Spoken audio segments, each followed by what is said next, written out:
Um, Good evening, everyone. Hope you're all safe and healthy. On behalf of Legacies, I would like to welcome you all to the webinar series on Decoding the Labor Code, Part 4, that is the Industrial Relations Code 2020.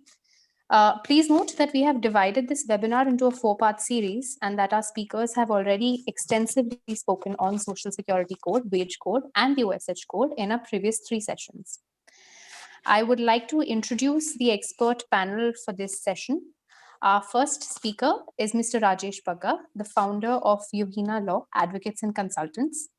He has been a group general counsel with Unilever, Tata Motors, and Reliance, with vast experience in various sectors of industry, both in India and abroad.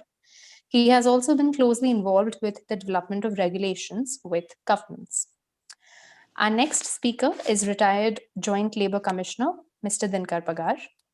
He has experience of 35 years in the field of resources specializing in industrial relationship movement of Maharashtra in various capacities, such as the Joint Labour Commissioner Mumbai, Educational Labour Commissioner in Pune and Mumbai both, and Deputy Commissioner Labour at Mumbai and Nasik. He has also been the chairman of various labour boards and security guard boards in the state of Maharashtra. Our third speaker is Mr. Suhas Tuljapurkar, Managing Partner of Legacies Partners and the Founder Director of Legacies Services.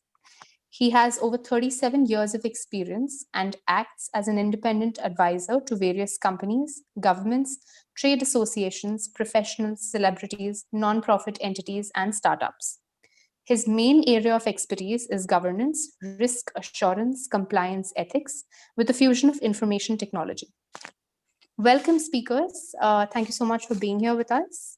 Before we commence with today's session, there are some points which need to be taken care of. And for our viewers, the housekeeping rules, please note the housekeeping rules. Everyone is to be on mute except for our speakers. We strongly advise you to not open any links in the chat box. We will spend the last 20 minutes in a Q&A with the panelists. All questions are to be posted in the Q&A box. The webinar will be recorded and made available on the Legacies YouTube channel. And Legacies does not claim copyright on the pictures of labor monuments and the stamps used therein. A few caveats which also have to be looked into. This webinar is for general awareness and providing information. Please do not consider the analysis or discussions as legal opinion on any matter. Based on the particular facts and circumstances, the legal opinion will vary. The Industrial Relations Code 2020 has been passed by the Parliament, but the related rules are still in draft form. The time for suggestions and objections to the draft rules was notified from October 29, 2020 to November 30th, 2020. Based on the final rules, some of the aspects discussed during the webinar may vary.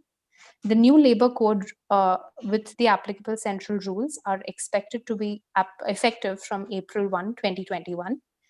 And the views which are expressed by our speakers are their individual and personal views and are not necessarily the views or expressions of the organizations represented by the speakers. And on that note, without further ado, I now hand over the platform to you speakers. Thank you.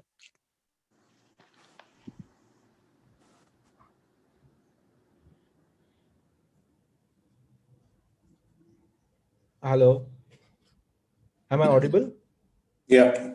Is the screen visible? Yes. Thank you very much. Thanks a lot. And thanks to Mehak, thanks to Risha, thanks to you, Mr. Pagar, as well as Mr. Bagga. Welcome to everybody and good evening. We want to discuss in kind of what I look at as season 1, episode 4. What do we do with industrial relationship code, IR code, or what was ID Act replaced here?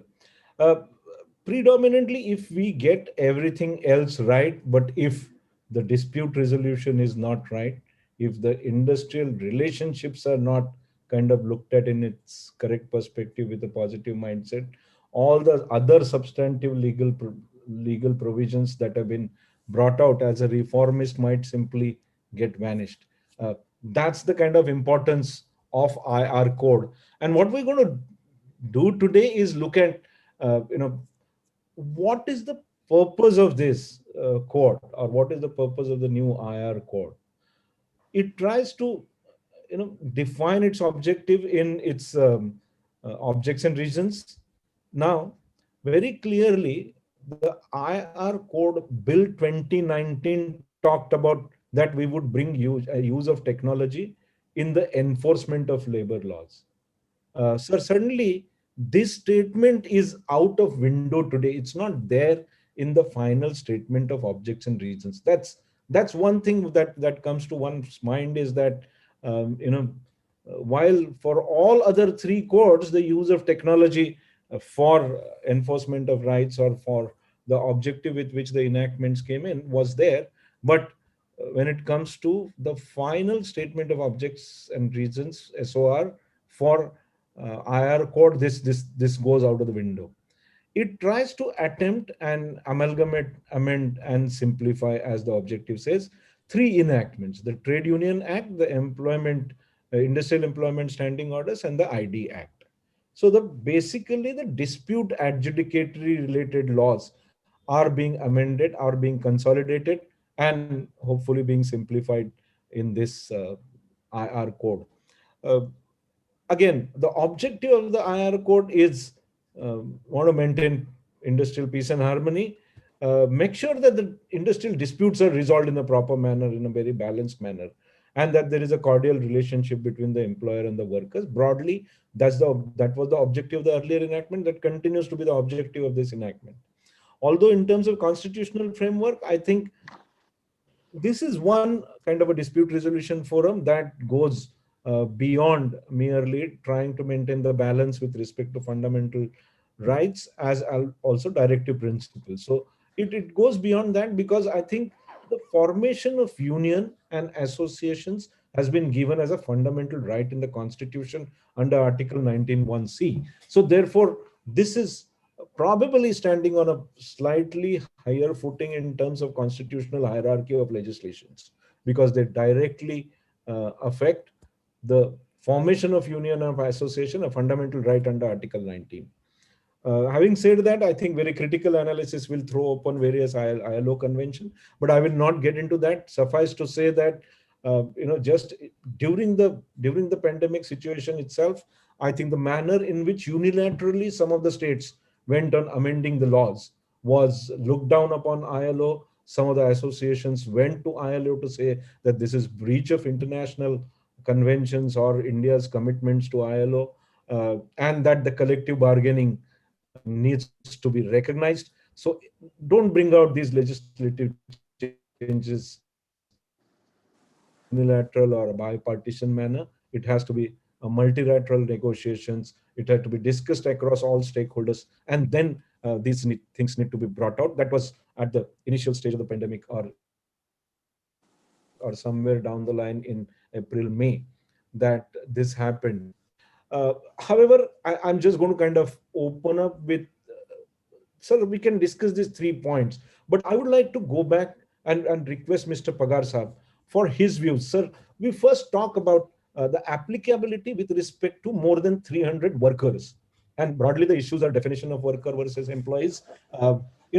Has the government prescribed any powers and things like that? Uh, Mr. Pagar first, and then I would request Mr. Pagar. Controversy or the applicability of the 300 workers, the establishments, that is basically the industrial establishments. It doesn't cover any other establishment than the industrial establishments, one thing. Probably the reason for this to give the more protection, to more little bit exit to the employers from the clutches of the workers. I should use actually word is very randomized, but it's the clutches of the workers, that the continuation of the employment, despite the employer's inability to provide a job, to provide the continuation of the production, to continue with the business. For any other, it can be for a number of reasons. It may be financial disabilities, markets problems, production problems, any other problems. So there is views of the government and the employers were there that having a restriction of permission to seek from the government for the closure or retrenchment, making it ridiculous and making it difficult to close down or to retrench the workers or to lay off the workers. So the question comes before the peoples of the representatives and the unions as where to go.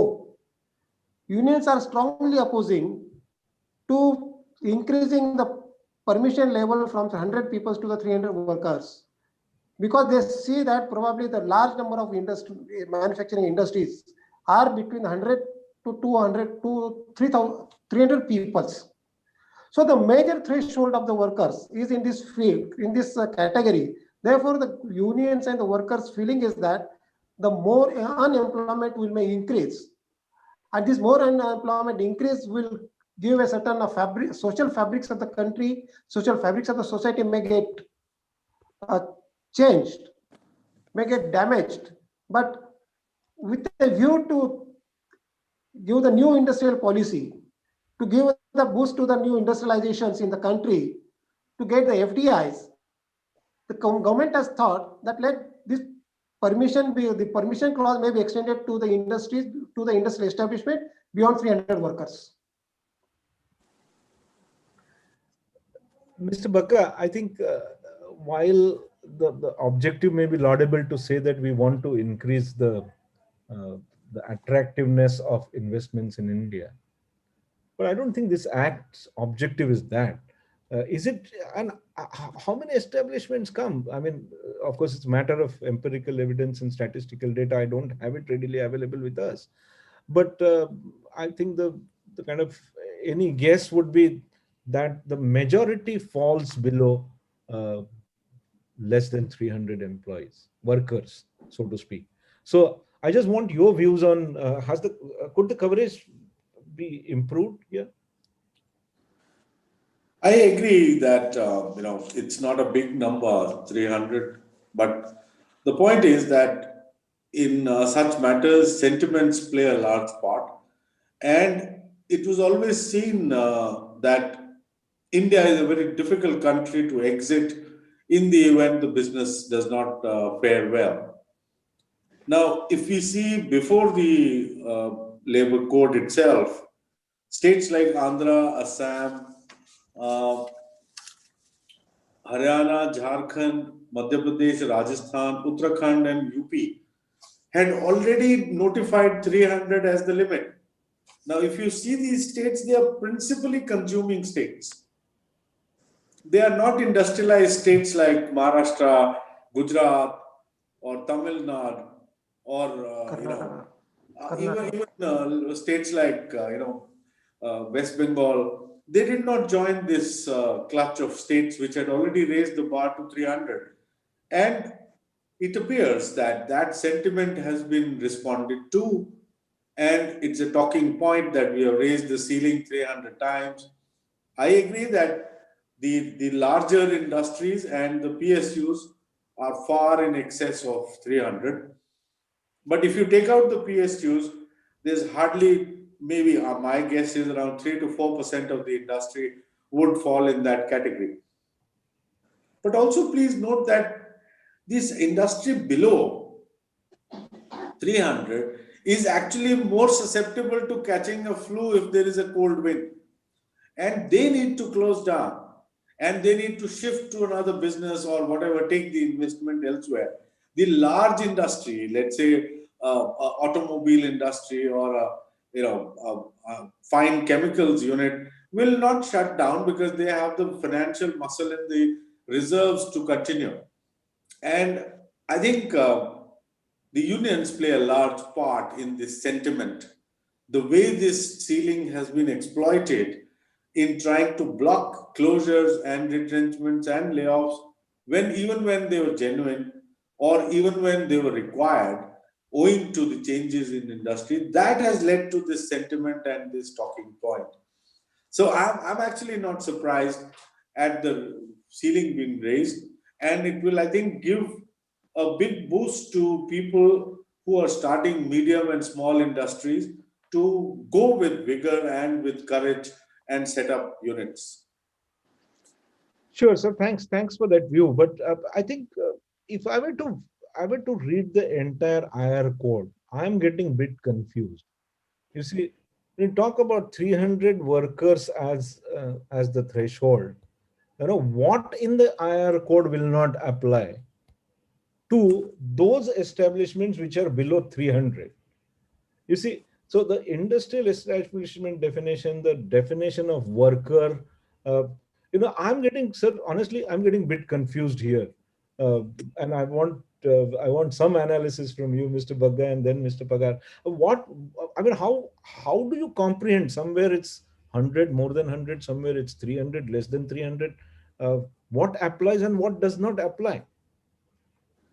Well, it's only that chapter, and let me give you the number, chapter 9, which is the normal layoff and retrenchment. And then chapter 10, I think, chapter 10 alone is fixed at the threshold of 300.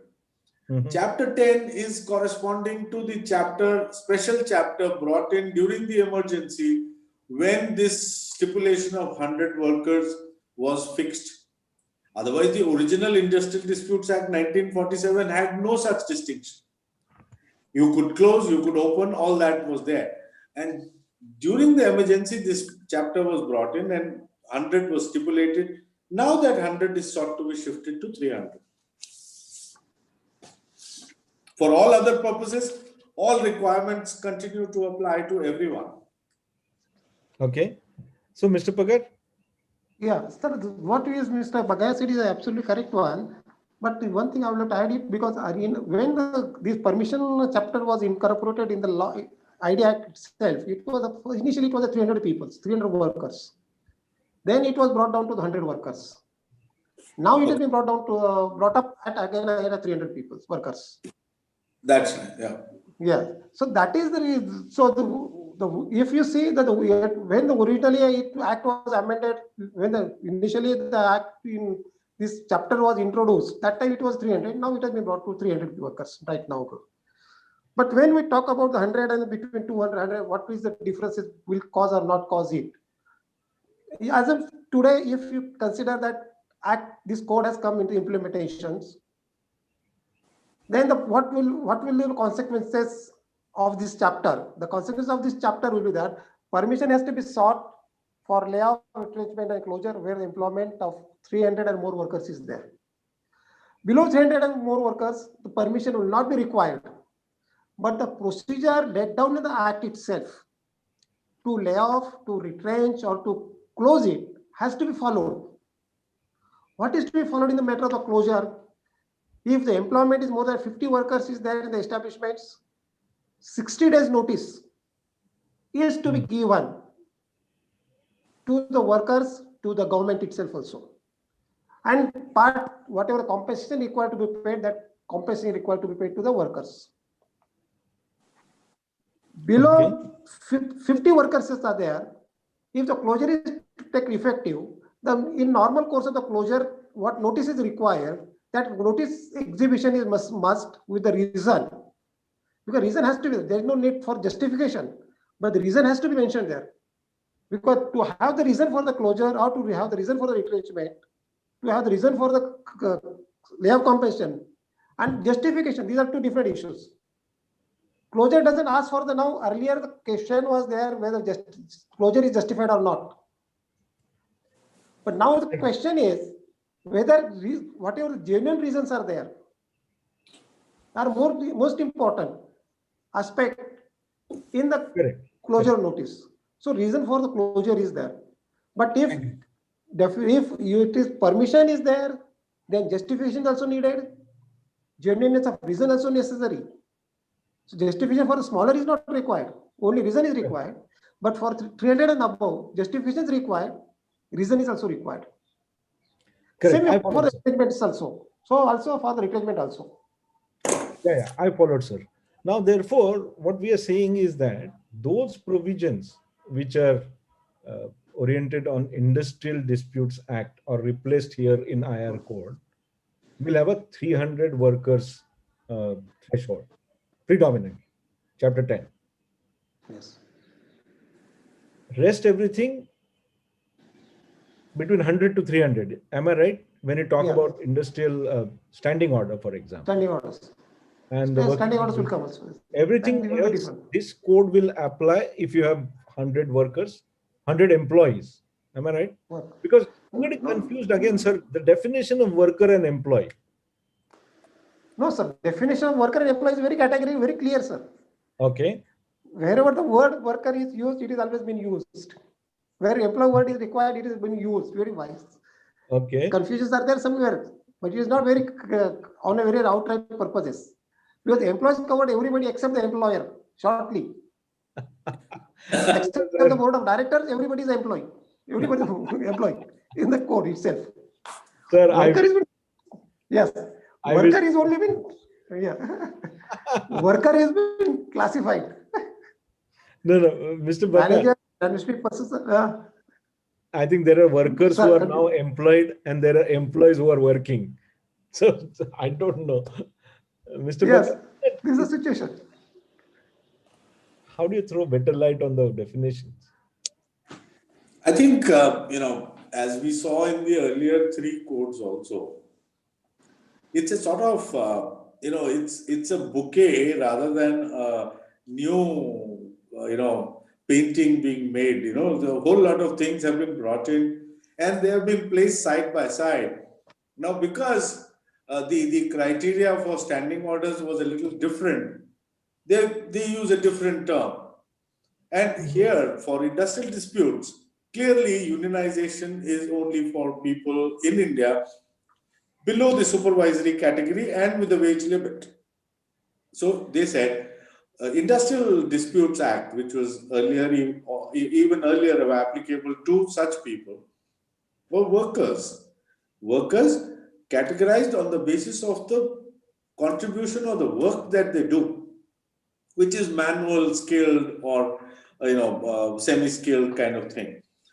Now, supervisors and managers were excluded from the Industrial Disputes Act, and rightfully so. And here too, some part of the act which deals with workers, and that is what Chapter 10 deals with, is clearly not meant for supervisors and managers. It is only meant for workers because it deals with terminations and things like that. Managers and supervisors are governed by the contracts that they sign with the company at the time of joining.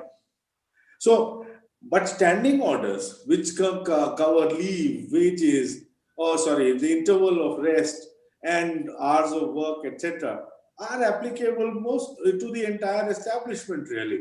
So maybe that is the distinction sought to be brought out by two definitions. But I must say that the drafts people, I won't call them draftsmen because there must be women as well. So the drafts people who have done this drafting, I think they've not been given enough time because, as I see, there are certain parts of the code where definitions under the repealed legislations have been referred to. Correct. So some places workman means what was defined in Industrial Disputes Act 1947. Now, on a pristine basis, once the act is repealed, there cannot be any reliance on that because the new act must come into full force. I'm sure these are errors which could be rectified later, but yes, at least my original fraternity of lawyers will benefit from this confusion. Sir, I believe you also kind of continue to be a lawyer, sir. Yeah, I do. That's part of my profile. Okay, sir, moving on to the next area of concern on the coverage of this enactment, which is, and I'm going to take the liberty of again sharing my screen because, sir, the words are important here in terms of understanding the purport. You see, the charitable purposes being moved out from the definition of industry and therefore industrial establishment and therefore this entire enactment, so to speak. The section 2p, Roman 2, Roman 1, and I'm going to read it out and then open it for discussions, is institutions owned or managed by organizations wholly or substantially engaged in any charitable, social, philanthropic service. And while I think we will deal with, uh, you know, hospitals and those kind of charities, which are actually um, are charities, but to which the earlier ID Act would apply. Now, what has happened is this definition has been enlarged. So, if I have a trust that is a holding company or holding entity, so to speak, because trust could also be Section 8, Section 25 company limited by guarantees, that's permitted. So if I have a not-for-profit company, which is a holding company, and I have subsidiaries which are being operated and managed, therefore I work in philanthropic space totally for charitable cause, because that's what Section 8 company is allowed to do under the Companies Act.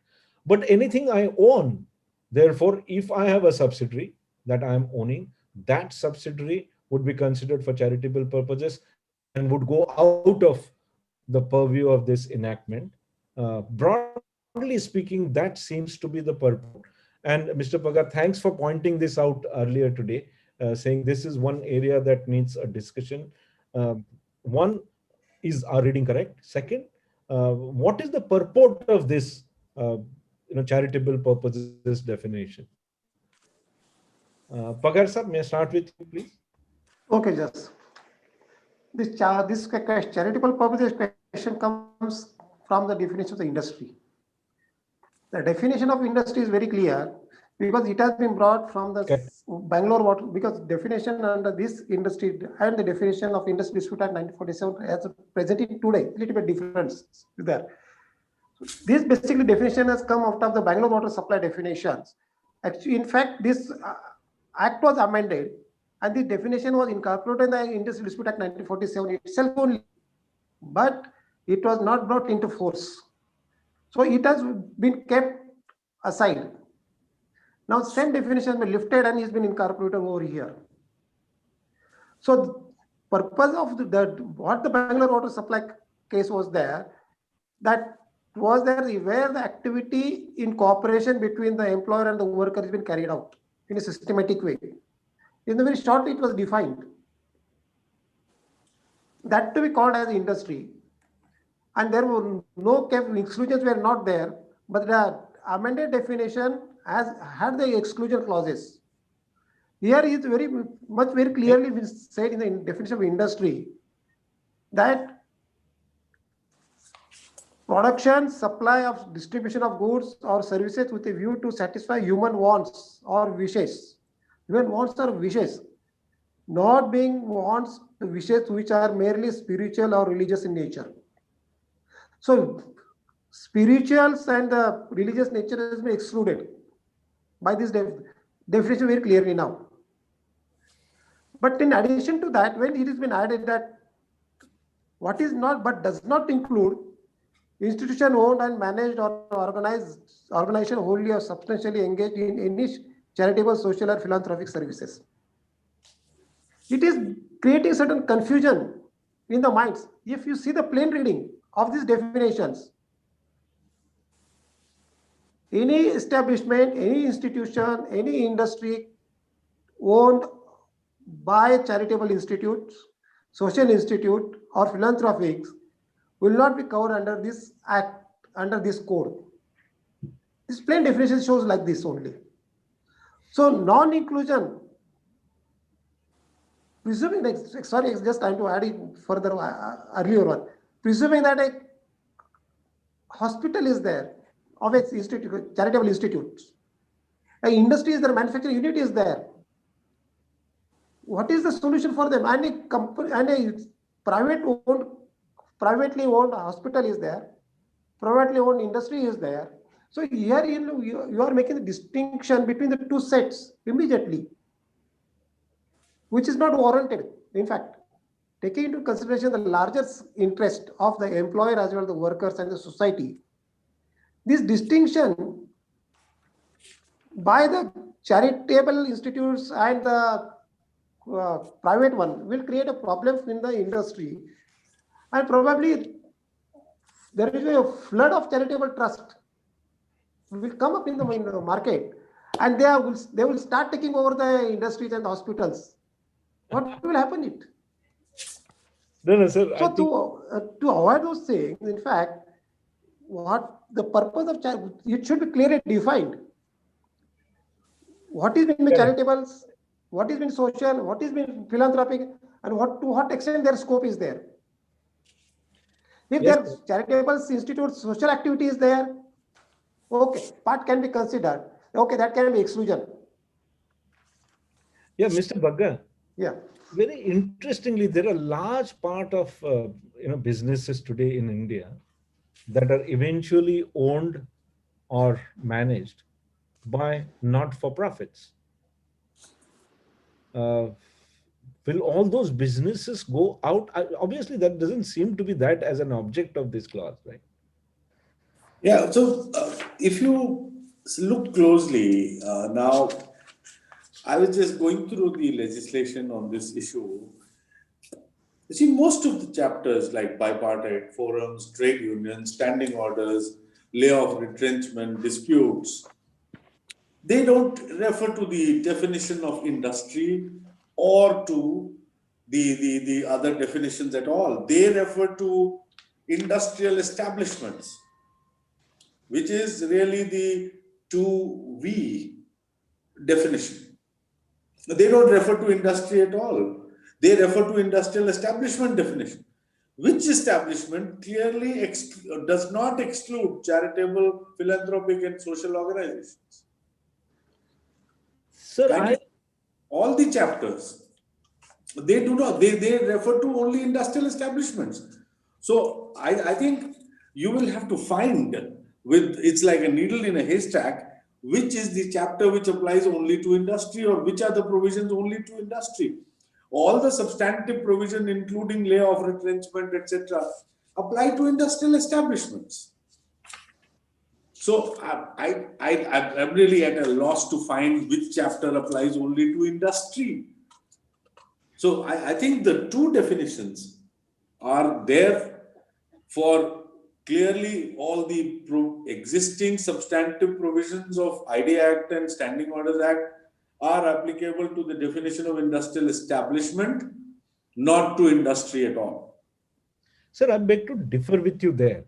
Please because the definition of industrial establishment itself contemplates an establishment on undertaking in which industry is carried on.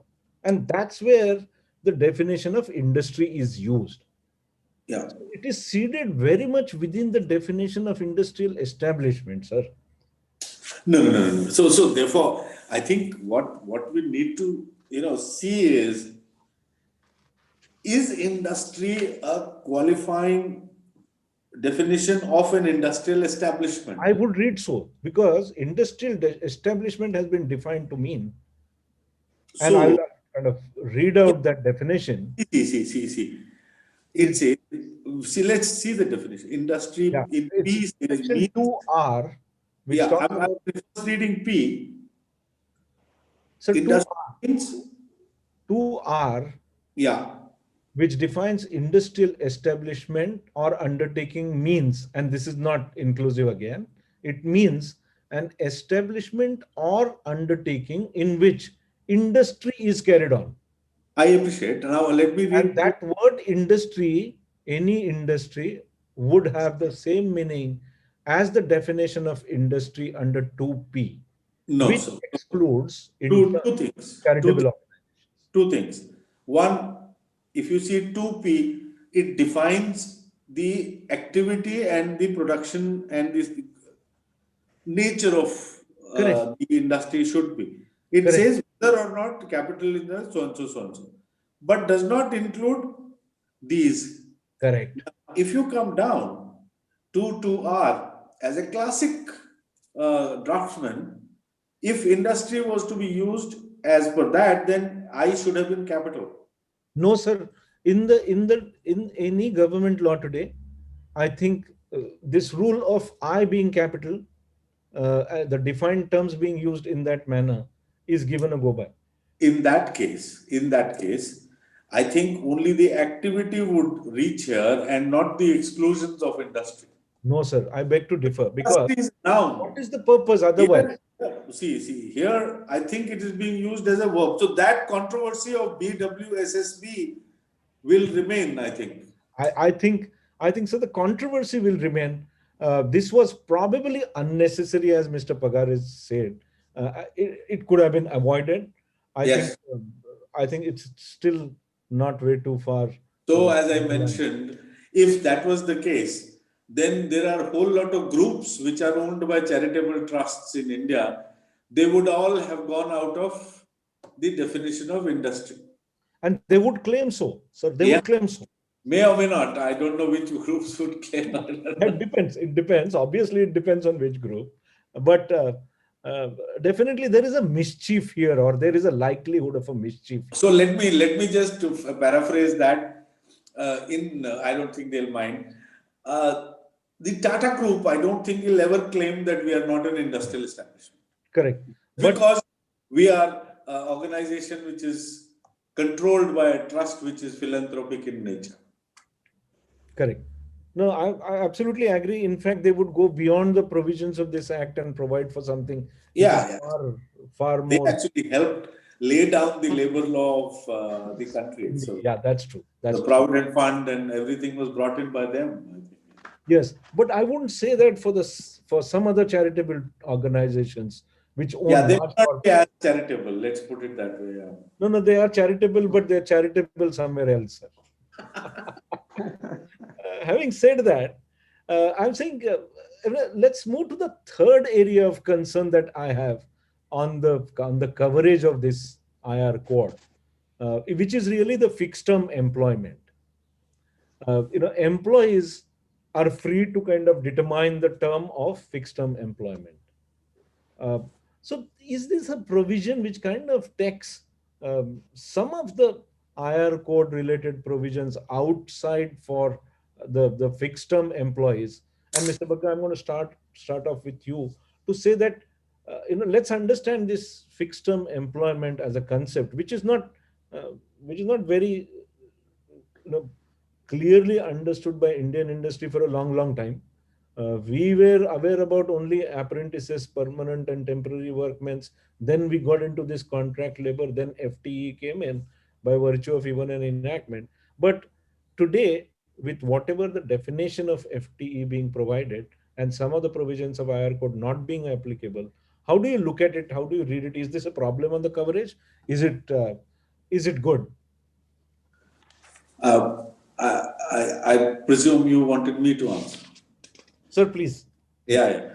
So I think it's best to look at 2O, the definition, and you will find that number one, it does not give any guidance or does not lay down any restriction as regards the purpose of engagement of FTC, the justification of FTCs, or a stipulation as regards to what term length or what conditions of employment they should have, except that it says if the FTC is performing the same or similar nature of work, he or she should be paid the same wages. So apart from equal remuneration, it does not give any guidance or lay down any restrictions. Earlier, when certain states allowed FTCs, most of the responsible industry put in FTCs where there was a justification for a time-bound engagement or where the purpose of engagement of that class of employees ended on a particular date. Let me give an example. Let's say I was a garment manufacturing unit. I had an order for 1 lakh shirts from somewhere abroad. So I calculated to make these 1 lakh shirts, how many people, how many man days, and how much investment I would need, and whether I would be able to make a surplus on that. And depending on that, I went ahead and engaged those people. Let's say it was for 6 months, and 200 employees I needed, I would engage 200 people with a stipulation that you are engaged for order number so and so for a period of 6 months, and at the end of 6 months your employment would come to an end. And we closed the chapter there. If, of course, the spillover was there, I could extend it by 1 month or something. That was how we operated. Knowing fully well that the Indian courts had the disposition of going out of their way to read terms into the contract. However, now that you have a stipulation in the act itself, and it provides certain guidance on wages, so be it. But I would seriously request employers who are considering engaging FTCs to please build in some purpose and justification for FTCs. Otherwise, you could still be called in question by a benevolent judge. And maybe it is justified in certain circumstances if it is exploitative. If you have an ongoing requirement for 1,000 people and you engage 1,000 people every 3 years, I'm sure somebody is going to question you down the line. So, therefore, I think it's a very liberal provision which has been put in, and also gives the industry the flexibility that you need not make long-term bets. If you are going to launch a product, that product may succeed, may not succeed, and therefore, for the launch, you can have an FTC, and maybe later, if the product, sustains, then you could go ahead and employ permanent people. Thank you. Thank you, sir. Mr. Pagar, will this not be, tilting balance of negotiations, balance of power, equity in favor of the employers more than the employees? Because you see, two things. I think if I'm into, let's say, I'm into infrastructure business where the project's life cycle is short, or my BOT contract is of 10 years, 15 years, 20 years, I can actually say, sorry, I can't guarantee you employment beyond this term. I have a flexibility to say that I will get into 6 months or a year fixed term employment. I'll keep on rotating that around and make sure that wages and salaries is lower compared to the permanent employees. Not that there is a difference in the benefit, but just the fact that by virtue of seniority, by virtue of rotation, I am able to master my uh, muster, so to speak, in a better manner, so as to reduce the costs. Um, does the equation now move in favor of the employers? And from a regulatory and a third party perspective, I mean, employees will always say this and employers will always say that. No, basically, if you see the FTEs, it is advantageous to the employers for the simple reasons that there won't be any continuation of employment for a longer period. It is a fixed term employment will be there. No sooner that period is over, employer will go, because then the employer is not need to give any fresh notice that you have been terminated or you are not required, you will not be required. So automatically the situation of employment will be there. That is more advantageous to the employers, number one. Number two, when we talk about the costing and the benefits to be provided to the FTEs, I'm really doubtful whether equally the FTEs will get the benefits as of the permanent workmen. Probably in the good industrial establishments, this is going to be possible. But in the mid-sized establishments, or where certain industries which are not doing in ethical way, I will not say the illegal way, but an ethical way, they are not doing it. They will take more advantage of these FTEs and will try to exploit these FTEs, because if it will not be possible for the FTEs to form the union, because their period is over, period is going to be shortage, and there is always a fear in the mind of these workers. If I or we join the union, probably the employer will not take me back. Even there is a need to that industrial establishment. So there's fear will be there in amongst those FTEs. Number one. Number two, FTEs probably will not complain about their benefits as compared to the benefits what they are going to get compared to the permanent workmen. It is law is expecting that equal benefits should be equal wages and equal benefits of the permanent workmen should be provided to these FTEs. But I am doubtful of it, except the good industrial establishments. Number three, project-based industries are there. Project-based industries are like an infrastructure. See, the problem was never with. Let me complete, sir. Sir. The project-based industries are there. So project-based industries are there. In the project-based industry, okay, the infrastructure, he knows, okay, this project is there me for 5 years, for 7 years. Straightway, he can appoint some FTEs directly for the 7 years. And then he can give the additional more benefits to him because FTE's requirement is for the employer because he is specialized in the particular jobs. Correct.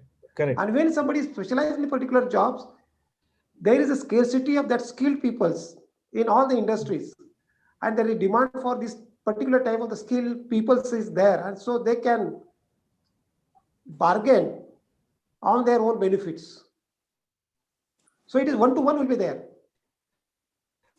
And in that matter, yes, that FTE will get more additional benefits. Yeah, sir. Yes, please sir. Continue. I completely take your point. Talk about skills.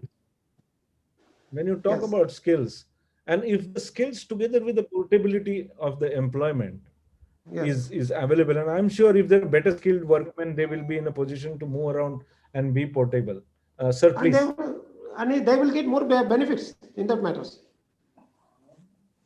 I think Suhas, what's noteworthy here is that till today, I think right from the time of the beginning of industrialization of this country, employers have always hesitated in employing permanent workmen. And you can see that the exploitation of contract labor, badlis and temporaries and all that. Now, I think the time has come to face the challenge really and improve working conditions and also the employability of available youth in the industry. FTCs will open that door and also encourage employers to go ahead and employ. And if, let's say, a youngster walking out of an ITI or a college goes and becomes an FTC in a highly reputed company with a reputation of training people. Now that person, even if he or she walks out after 3-4 years or 5 years or 1 year, I think that person would carry the experience and also the learnings, would have been trained in industrial processes and working, and would be easily employable by the SMEs or the medium sector.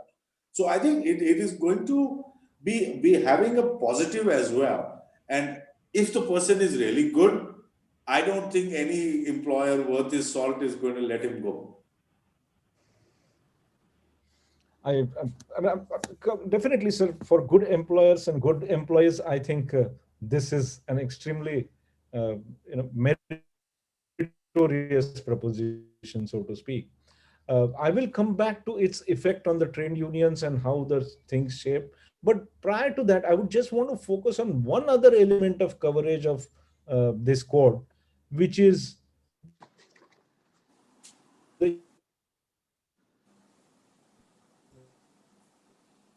Bagga sir, you've been in kind of utility companies.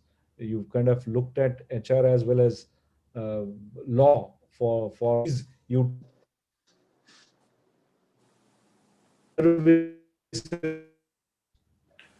Suhas, your voice is breaking. Out of the purview of this enactment? Sorry, you will have to repeat that. Your voice broke. Oh, sorry. The public utility services, such as, let's say, a large kind of electricity supply company, electricity distribution licensee, public utility services, and the the establishments that are not industrial but services establishment, are they outside the purview of this enactment?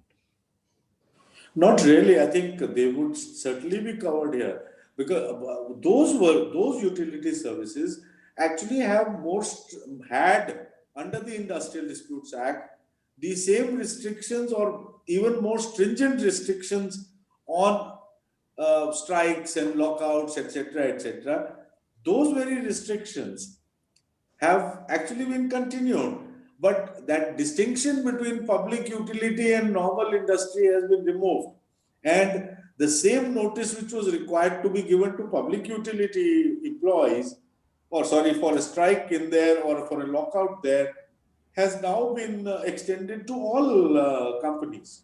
So no flash strikes can happen in those kind of companies. And now after this code, no flash strike can happen anywhere.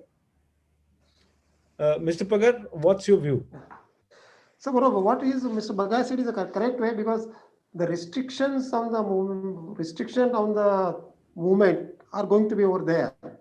So unions will have a little bit restrictive activities they have to continue. They will not be they cannot have the free activities as in earlier period. Basically, when the flash strike is there, strike has to be there, strike or is there, the notice has to be given. Without notice, if strike is committed, done, and if that information is received by the register of the trade unions, the trade union registrar has the power to cancel or to withdraw the registration of the union itself. So whosoever is contravening the provision of this code, not only the strike, any other provision is been violated by trade unions, it is liable for the cancellation of registrations. That is a more and more is a death punishment for a trade union.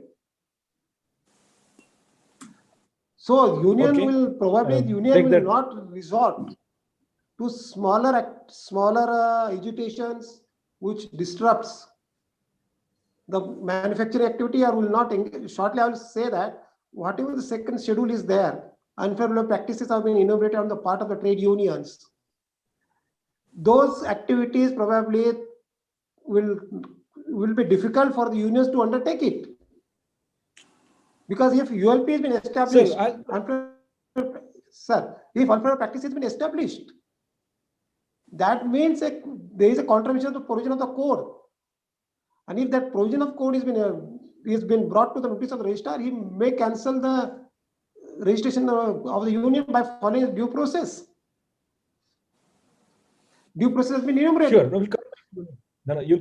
This is going to be death. This is going to be a death punishment for the unions. Sir.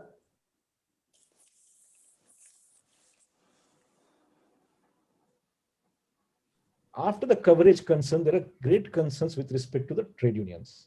And I think these concerns broadly translate into the recognition of union. Now the domain is with the employer to recognize the union, especially when we talk about recognition of union from the point of view of the sole negotiating union. That's one part of area. The second part of the problem seems to be that there is now an ability to cancel the trade union registration. An information received with respect to contravention of trade of the provisions of this act, contravention by the union of the provisions of this code. And as you rightly said, the second schedule talks about unfair labor practices on the part of trade unions, which includes if you are actively encouraging, coercing in go-slows, gheras, flags, I mean, whatever you call, which is not kind of legal within the term of this act, this code, I think that would be considered as a qualifying event for somebody to provide that information, which will lead to cancellation of registration of the trade union. So overall scheme, if you look at the union scheme now is coming out with, are we kind of numbered for collective bargaining? Are we saying that we want to encourage more of a bipartisan, bilateral issues rather than multilateral and trade union as a third party intervening and looking at things in a much different manner? Are these days over? It's a broad question, but there are legal provisions here. Okay, sir. So I'm going to request Mr. Pagar if you can kind of Okay, throw sir. light on this, because this is again areas which are bordering a mischief. So on the collective bargaining issue,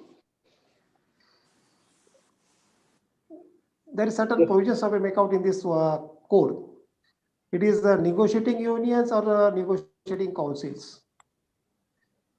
Because in what is in today's situation, if you take it in the central PSUs, by the Code of Conduct of 1957, unions have been recognized in the PSUs by the Government of India by having a certain procedure has been laid down.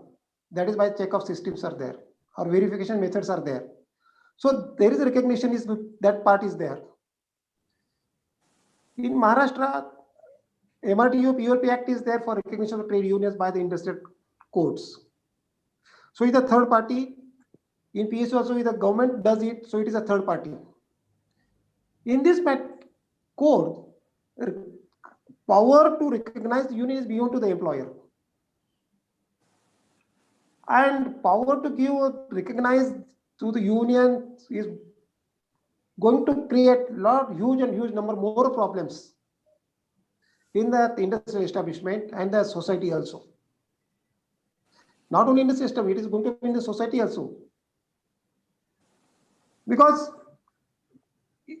in dealing with in the collective bargaining, when it is called as a negotiating union, okay, if single union is there, there is no problems are there. But if you see in today's scenario, there are no unities without the multiple unions. Every industry has a multiple unions. Especially in the Maharashtra, recognition status has been given to the unions, but the status is given for there is no period for that recognition. So it can be for a lifelong unless it has been challenged or unless it has been replaced.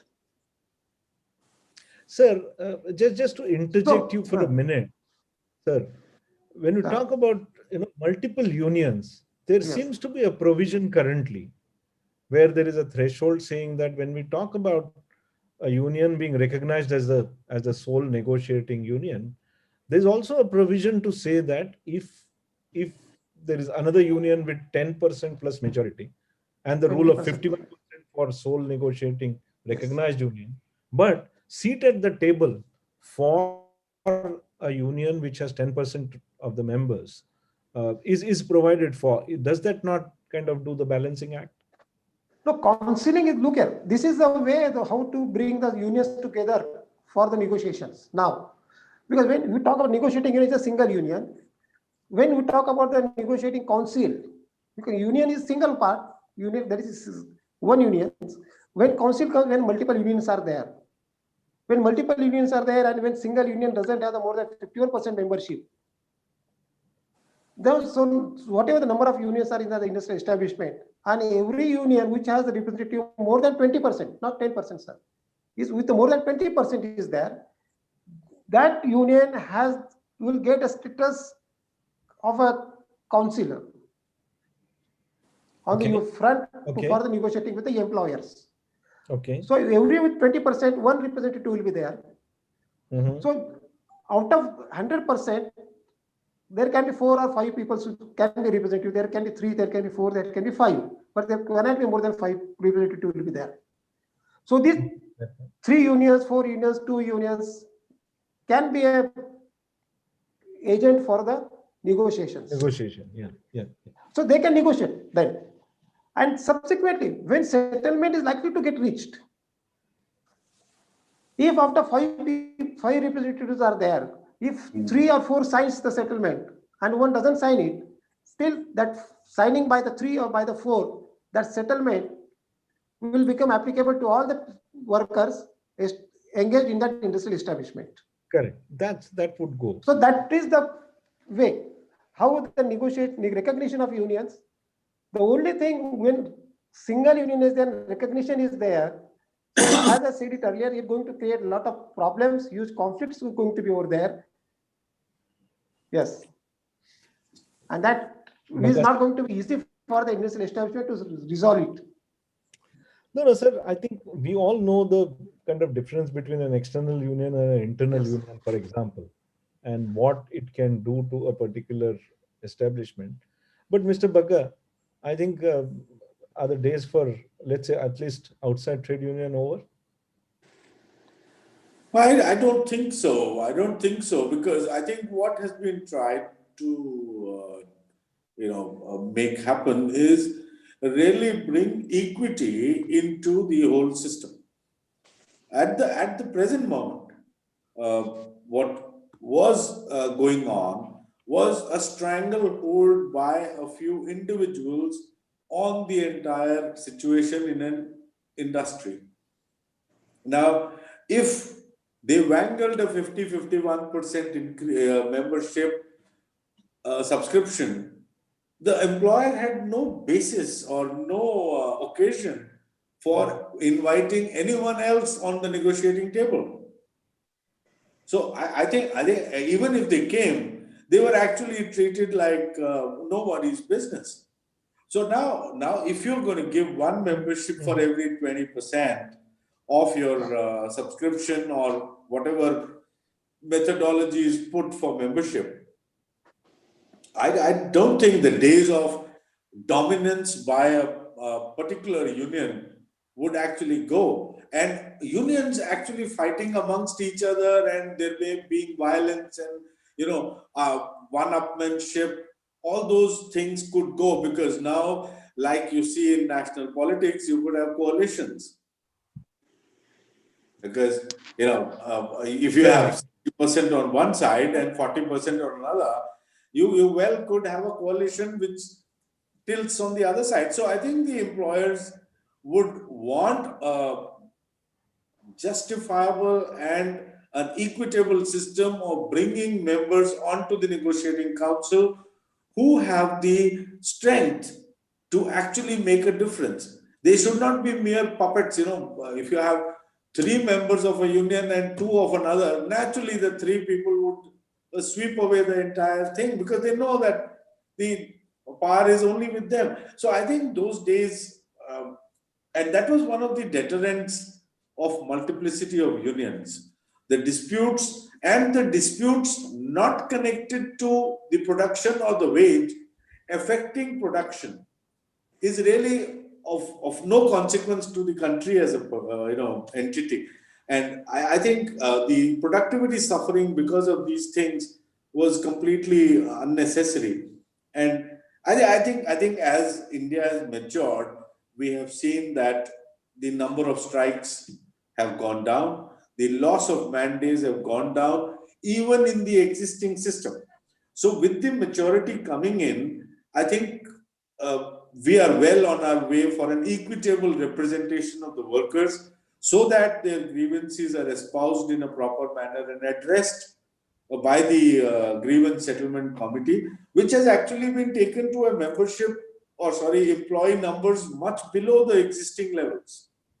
So grievance settlement committee is applicable even to a 50-member establishment, which is really nice, so that there is transparency and response time is less. So I think by and large, with the majority of unions and also employers, it is bringing in a very transparent and equitable regime.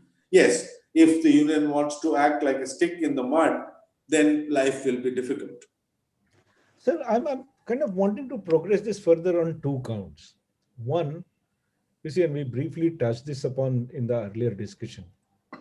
You see, whatever have the provisions of unfair labor practices which were there, or which are there in Maharashtra, specifically by way of MRTP PULP Act, uh, now appear to be applicable pan India.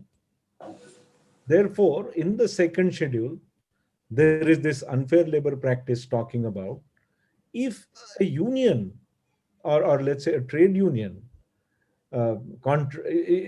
willfully kind of goes on go-slows, geraus, flash strikes, etc., that would amount to unfair labor practice. Now, Section 9(5) of the Act actually gives power for cancellation of a trade union, certificate of trade union. And the provision today is on the information received by the registrar regarding contravention of the trade union of the provisions of the code. He can initiate or he can start the process of cancelling the certificate of recognition. Sir, now we all know, and I think both of you have been part to or party to some of the bitter fights that have taken place in the space of employer-employee in Indian history, for example.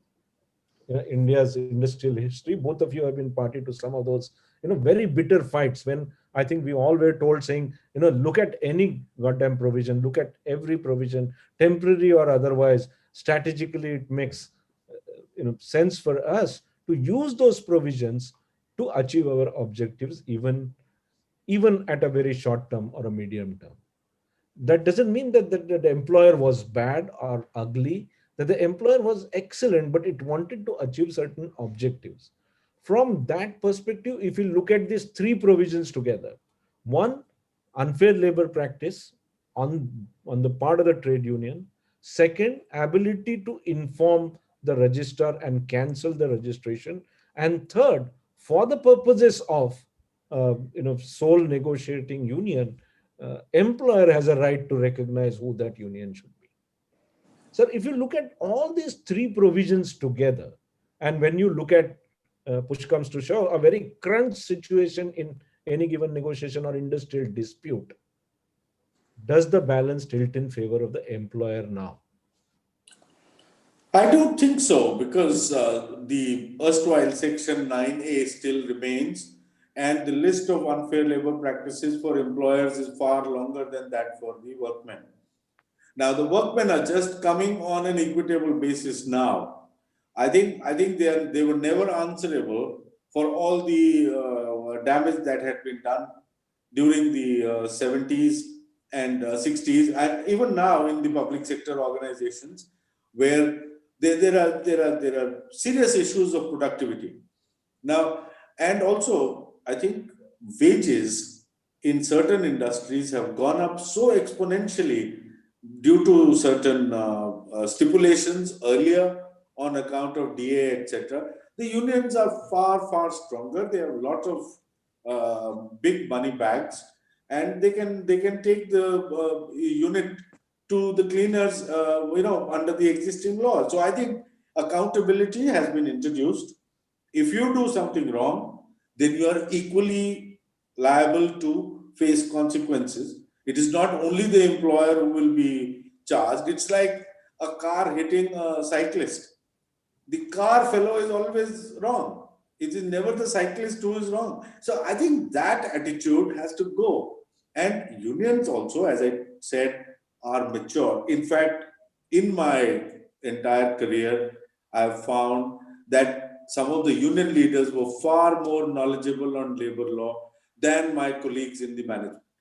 So I don't think these things would escape them. And also, I think what it will do is it will bring in accountability and also some sense of discipline in the organization. I have never seen coercion yielding better results than cooperation between the unions and the management. And I think the Tata Group is a shining example of that. I do not think they have man-days lost anywhere. And having been there, and I have seen the relationships, things can be resolved in a very healthy manner, and also to the benefit of the productivity as well as the workman. And I think it's actually, as we noticed earlier, you cannot set the rules for the bad eggs, really. I think you must set the rules for a progressive industry which can lay the foundation of a skilled India and an India which is the manufacturing hub of the world. Sir, you've been lucky that you've been working with good employers. No, I have worked in others which I don't want to name. But I think coming back to Mr. Pagar, sir, you know how these provisions get twisted and used. Yes, sir. Sir, is the perception that I'm getting from the manner in which at least the IR code is drafted, that it's tilting the balance in favor of the employers more than the employees, and to that effect, there is a problem. Yes, sir. These are tilting is towards the employer, which is a fact. Because why the tilting is there? Tilting is the government's view is that more government's view was there, and it has been brought to their notices that unionization has created the problems in the Indian industries, which is not a real fact. Fact about having the industrial issues are different than the industry because there are a number of causes are there. Unions causes are there, financial causes are there, misappropriations of funds are there, diversion of funds are there, lot of other marketing issues are there, quality issues are there, a lot of different issues are there. It is not only the unions and the workers who are to be blamed for these things, basically. They could be the one of the reason for that. Out of 7 reasons, presumably that is the one could be the reason for that. But employer's responsibility cannot go away. When you take a work from any workers, naturally, whatever the terms of conditions have been agreed has to be fulfilled from both the sides. It's not from the worker side. It has to fulfill from the employer side. Supply of the raw material is also must. Availability of the power is also must. All those things are required to be there. ILO's intention, aim is, what is the ILO's aim is there has to be a decent workplace for the workers, for the production. So decent workplace has to be provided by the employer to the workers. This is the basic condition is there. If workplace is not good, workplace only not the place, the total shop and the total atmosphere in the company, that industry is very much necessary. So if it is there, then naturally the industries grow, industry production goes, with the quality is there. All those things are there. So while doing it, employer has to take care of all those things. And it has to be a win-win situation. Absolutely. Nobody is loser and nobody is a winner. Sir, I agree with you. Therefore, that way is there. And if what Mahatma Gandhi said it is the industry is to be trustees. And let us go with that way. What the trustees are there, trustee doesn't mean that only have the for own thing. No, it is a lot of other factors are also there because atmosphere has changed, economic situation has changed, social pattern has been changed. So Gandhiji's concept of that trustee probably will not prevalent today. But his intention, what was his intention?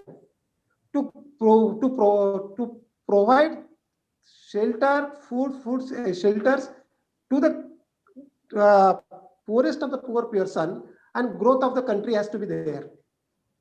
So to achieve this thing, growth of the country, so naturally in today's situation, government has given the thought that alone we cannot do it. So there is need to have the certain changes in the law, and changes in the law relating to industries from all the angles have been brought. Not only labor laws, finance laws are there, environmental laws are there, labor laws, all number of finance, all those things have been brought and those have been changed. And for that also the technology has been brought into the force. Digitization has been improved. And by improving the digitizations and the technology, the workplace has also been defined with a certain new, with a different new atmosphere also in larger industries. So that larger industries are growing, coming up, and the government's intention is to bring out the employment on a larger scale. So that is one of the reasons why FT has been introduced. Because as Mr. Baga said it, employers always hesitate to take regular the permanent workers. So this is one way to reduce unemployment in the country, is one way that system has been adapted by the government. Mm-hmm. I think Suhas, just one thing to add. I think take the case of Section 9A, which is now 70. Yeah, if section 40 now. Now, Okay. I would have preferred if there was an exception provided to 9A as well to introduce newer technologies, better ways of working, because for every introduction of a change in working of the factory or technology being brought in, I go through a year-long negotiation, which is clearly holding me back from upgrading the technology. So I'm not saying every technology is good, but clearly there has to be some provision to go around 40. And I'm sure the constitution of the negotiating council will aid that issue, because otherwise it's a very, very retrograde section, that section 40. Yes, sir. I mean, so on one hand, we have this, deemed approval on the model to certified standing orders. On the other hand, it's a very cumbersome process to change anything there, which I completely agree, sir, that that's a kind of a retrograde, except there is a carve out in 41 which talks about government, having powers to exempt. So probably in establishments which are immune to, or which are where there is a high technology interface changes happening, probably they might get exemption to R&D and those kind of units, where the production line kind of keeps on shifting, but the platform remains same. Possibly. I think that it appears by the language that it is only for infancy. So that is really setting the fishing net out and getting them in. Really. Yeah. I mean, that I agree with you. That's true. But sir, therefore, I think, coming back to that issue about if we start reading some of the provisions together, and I'm going to look at uh, uh, uh, an issue which emerges when you look at the things in integrated manner. If I were to look at, you know, provisions relating to bilateral negotiations and bipartisan treatments, uh, discouraging outside intervention of the unions. I'm not saying it completely takes out. Secondly, the FTE related provision, where, of course, from an employer perspective, it's an unprecedented opportunity. With there are some balancing acts happening here. Provisions of unfair labor practices such as MRTP, PULP now applied to pan India virtually. Of course, changing the strength from 300 to 100, 100 to 300, uh, what regime would apply? In the earlier situation, once the higher threshold applied, you could never go back to a lower threshold. That's No, completely silent now. Sure, sir, no, sure. no. So that there's a provision saying that it's for the how many people were there in the last 1 year on an average. So that will take care of it.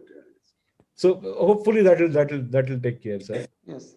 Okay, but my view is that on a overall perspective, therefore, and look at all these effects added on from a large establishment perspective. Obviously, the balance is tilted in favor of the employer. Uh, would the disputes not increase rather than reduce?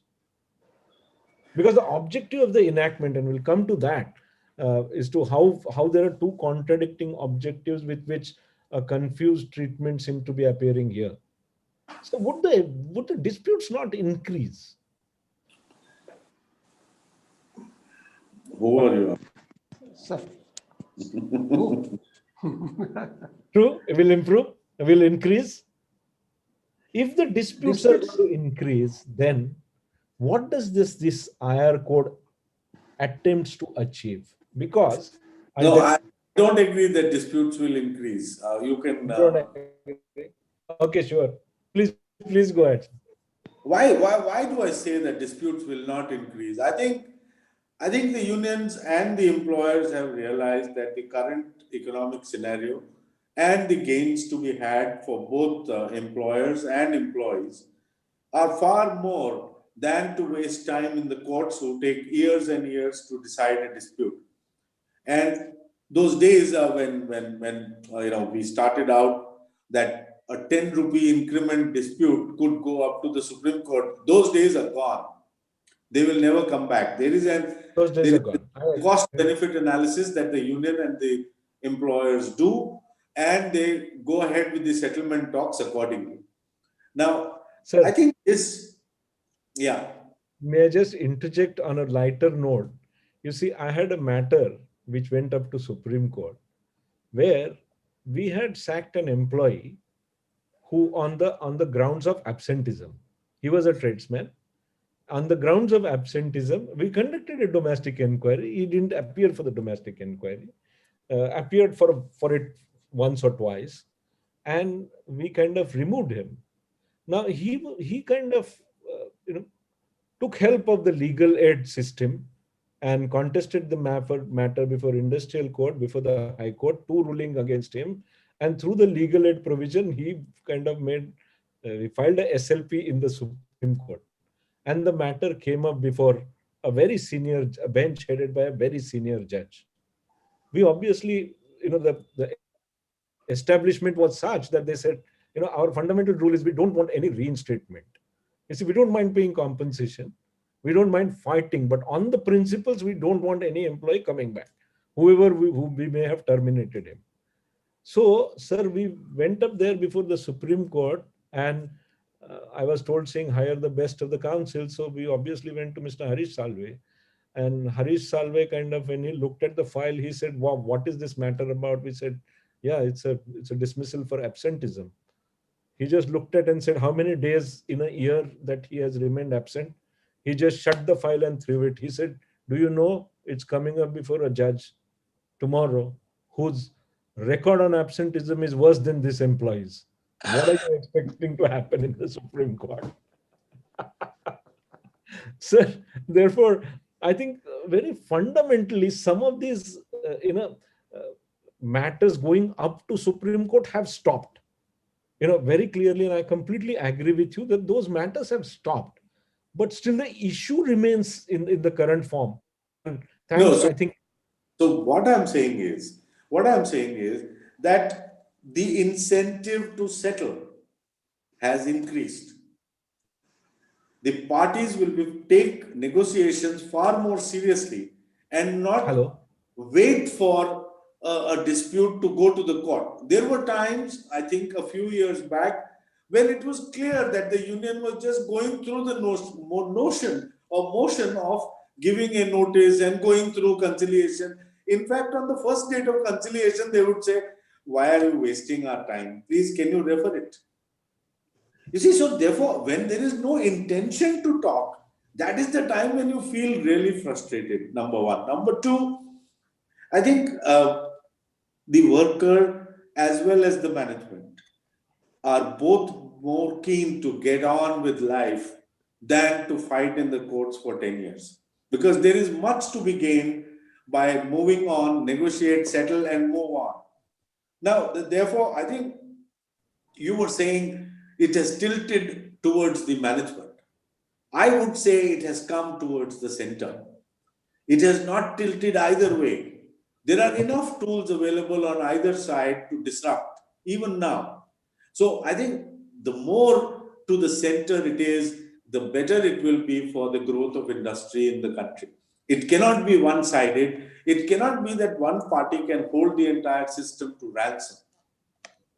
No, that point is completely well taken, sir, because unless there is a balance, and unless I think as lawyers, we've been taught saying that the balance is the most critical element today, if we were to look at in any given bargaining position. And probably just I'll add it to this one. In some of the sectors, what you're saying is right. But I'm going to request Mr. Pagar Saab for his view. On this front, I will just, if you see the last 15 years statistics, 15 or 20 years statistics on these disputes, rarely the disputes about the wage increase is being referred to the tribunals. Rarely. In the last 20 years, rarely it's been referred. And if it is, for some time, it has been referred within a year, the matter gets settled outside the court. No tribunal has given any award on the wage settlements. Number one. Number two, disputes relating to the terminations are there, but most of the termination cases get settled. Disputes are there, but mostly it gets settled. and hardly 20% matters have been referred to the tribunal in this labor courts for its adjudication. Very rarely cases are there. So disputes are there, but the ratio of settlement is much more But than the reference of the disputants. And the third part is like this. There are two ways of the leaderships are there. Either the unions have been led by the outsider leaderships, or second is been led by from the internal leaderships. Unions which have been led by the internal leaderships house the advisors from the outsiders. yes, To negotiate with the for negotiation fronts, and very good good advisors from the union side are also available. They provide all the information, all the data to the unions for negotiation with the employers, and the employers also negotiate. If it is done in the fair way, matter gets settled. If there is certain issue is in the mind of the person, either in the employer or the union, it means my question of ego is there. And when ego is there, matter doesn't get settled early. Despite it should get settled, but it doesn't get settled. So these are the three ways where the disputes are there. If you see the ratio pending in the labor courts and industrial court today in the Maharashtra, hardly references are there in the industrial courts or labor courts are there. When I was in the chair, I think in the last 7 years, I referred only the two issues relating to wage increases. And handled more than 100, 150 wage settlements have handled it. We successfully settled either in the Pune or in Nasik or in the Mumbai also. So there is no problem about when disputes are there. But percentage of settlement is also equally most important.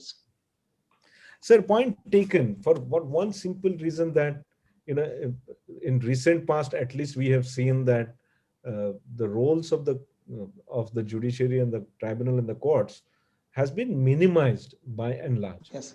But sir, critical matters went up there.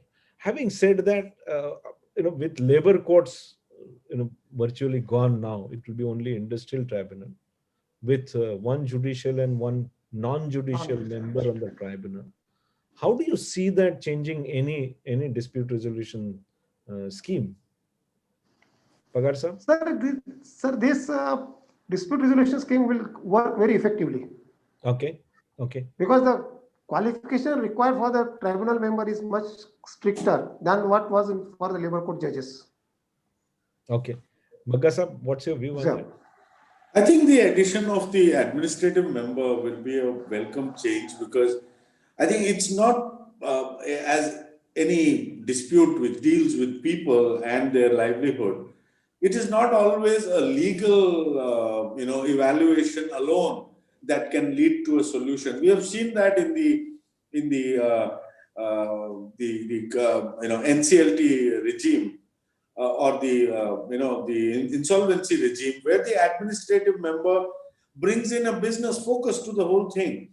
So this administrative member, who is supposed to have a close reading of the social aspects of labor and also wages, I think will bring in a rounded approach to the decisions, and more palatable decisions than purely legal decisions, and which also drives workmen towards legalistic kind of solutions rather than humanistic ones. So which is, I think, going to ease up the process a bit.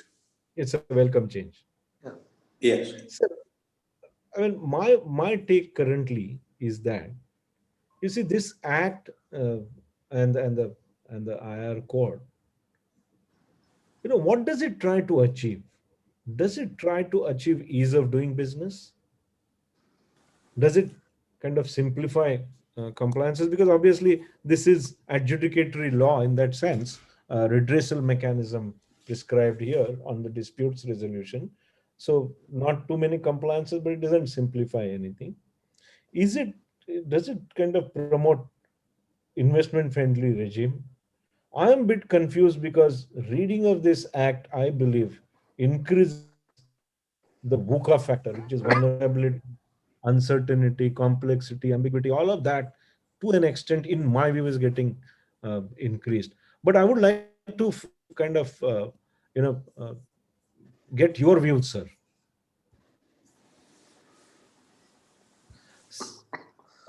Very, I mean, when we talk about briefly, I think, does the IR code try to achieve anything? Ease of doing business, simplified compliances, uh, investment friendly regime?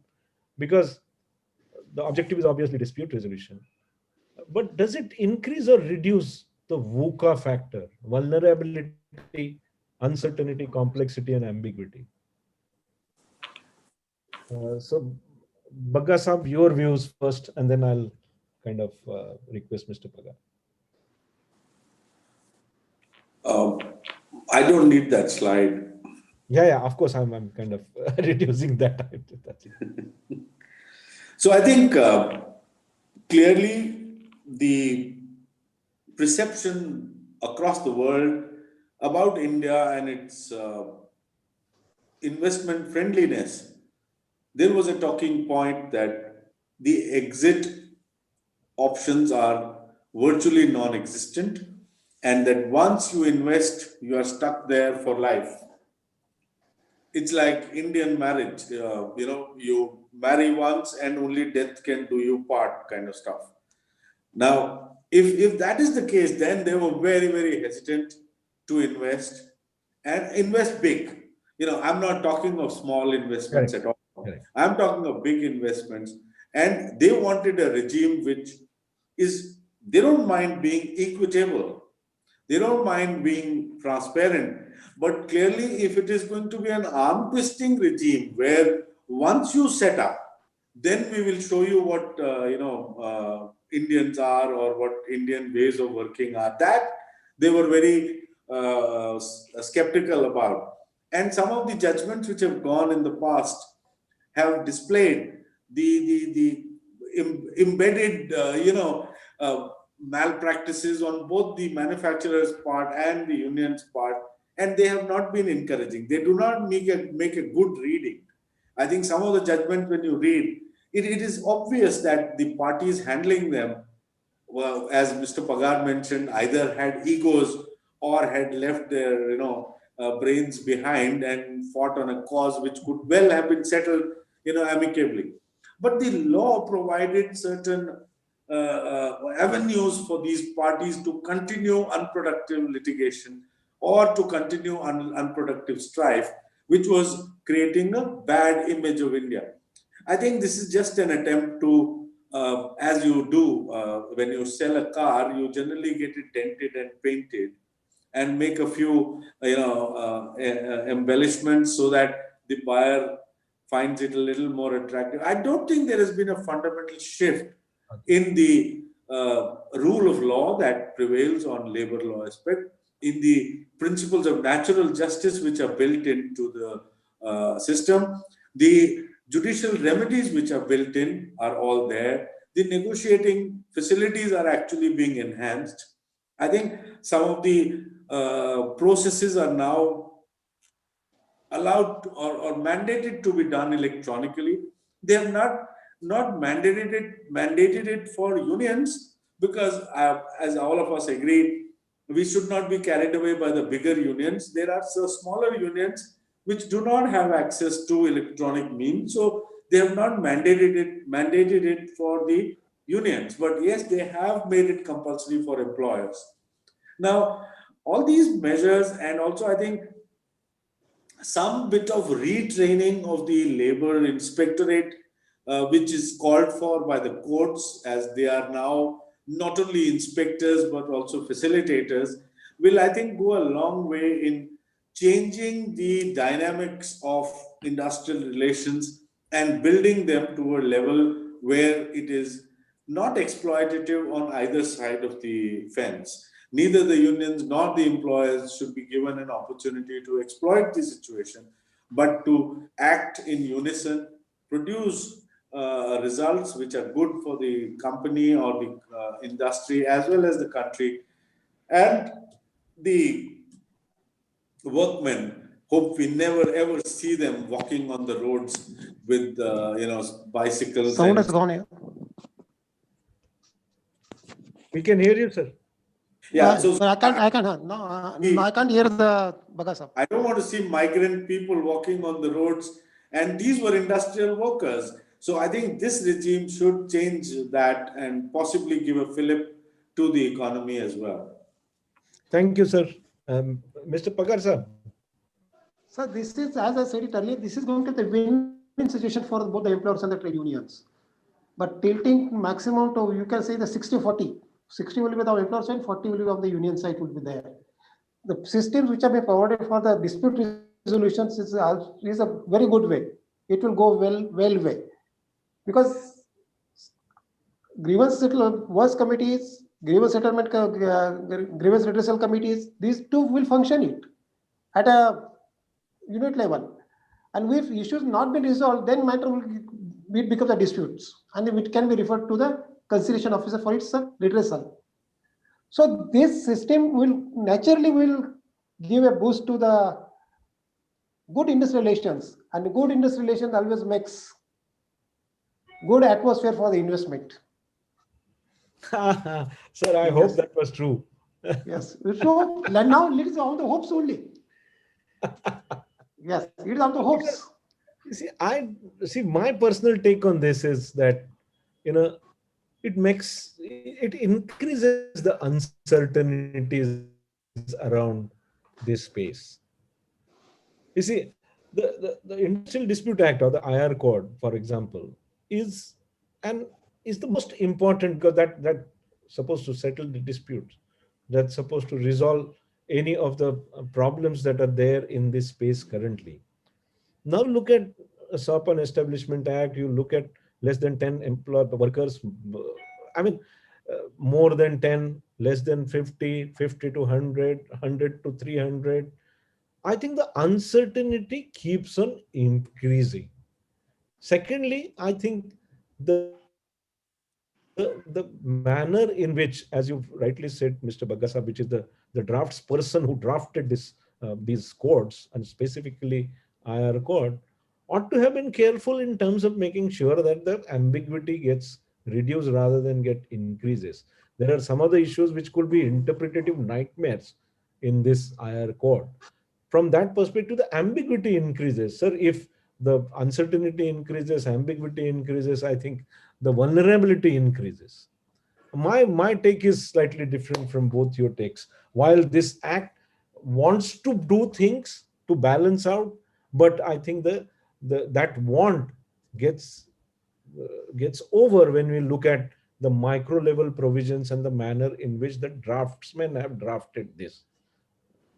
Sir, that's personally my take. But again, as we rightly said at the beginning, I think these are personal views, not organizational views for sure.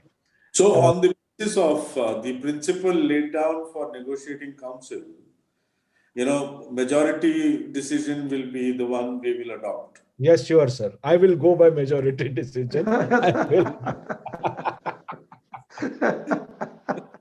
Sir, I am of course in the minority currently, and I am not a recognized union, so I can't kind of say I have the sole negotiating power today. Although I might be controlling, None is recognized. although I might be controlling the PowerPoint presentation, I will have to go by the majority. Very quickly, before we go on to taking the question and answers, because there are hardly about 20 minutes, I just want to, I wanted to kind of thank the entire team here. Uh, Jaideep Keval Ramani, Jyoti, Mehak, Palak, uh, Manisha, Risha, uh, Avni, Ayush, Mahi, all of you, thank you very much for your support, and thank you very much for your research and inputs that you have provided to us. Happy to take on questions now, if there are any. Who would like to kind of help us? Mehak, Jyoti, Risha? We have two questions in the Q&A box, and our viewers can also keep on adding in their questions as we speak. So let's just first take up those two questions which we have at the moment. First one is by Benita Gaur. She's asked, in recent discussion, it is discussed to involve white collar employees for overtime benefits. How do you see it as a win-win situation for employees but employer? I don't think, you see, this code doesn't cover that part, but the other code, the coverage of employees is very, very clear. I do not think overtime benefits have been extended to white collar employees, as you call them. There All seems to right. be confusion, but you're right. I mean, I share that view, and I think, Mr. Pagar, if you want to comment on that. Oh, sir, it's right way. It's right way, sir, only. Okay. So it doesn't Okay. extend. Yes. Disha, the answer is it doesn't automatically It- extend as the things stand today to white Yes. collar. All right. Right, All right. right. Okay. So don't The, take loans on any of your arrears. And that too, everybody has paid in ad hoc manner during the lockdown. So Yes, yes. Sure. The second question is by Yogesh Pathak. He's asked, what is the status of BIR or Maharashtra Industrial Relations Act after this code in force? Mr. Pagar, please. So both act will BR Act, remain. what do you do with BR, sir? Now, BR will be there unless it is repealed, because these state acts cannot be go away like unless they have been repealed. So MRTO Act and Home Administration Act will stay to a year. They will not go away unless state repeals it. So the BR will continue in its form. Yes. So the Okay, bank thank unions will continue to be stronger. Bank and sugar factories will be strongest. No, thank you very much. Thank you for answering. Mr. Pathak, we hope that answers your question. I also invite our other viewers to post any questions which they may have. And I'll also check the chat box to make sure that we haven't missed out on any questions.